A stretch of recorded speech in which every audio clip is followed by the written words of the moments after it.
بسم اللہ الرحمن الرحیم۔ السلام علیکم سامعین ناظرین۔ دوستو، آج اس ویڈیو میں ذکر کریں گے کہ خواب میں امرود کھاتے دیکھنے کی کیا تعبیر ہے۔ حضرت ابن سیرین رحمۃ اللہ تعالی علیہ فرماتے ہیں کہ امرود کا اپنے وقت پر کھانا کہ سبز اور شیریں ہے تو دلیل ہے کہ مال حلال پائے گا، اور اگر امرود زرد ہے تو بیمار ہوگا۔ اگر موسمی نہیں ہے اور امرود زرد یا سرخ ہے اور مزہ شیریں ہے تو اس امر کی دلیل ہے کہ مال حلال پائے گا، اور ترش اور بے مزہ ہے تو غم کی دلیل ہے۔ حضرت کرمانی رحمۃ اللہ تعالی علیہ فرماتے ہیں کہ امرود سبز اور شیریں موسم میں دیکھنا اپنی مراد کو پانا ہے، اور اگر کھائے تو بھی نفع کی دلیل ہے۔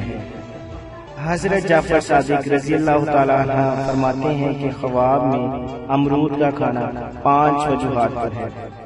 اول، مال حلال، دوم، تونگری، سوم، عورت، چہارم، مراد کا پانا، پنجم، نفع۔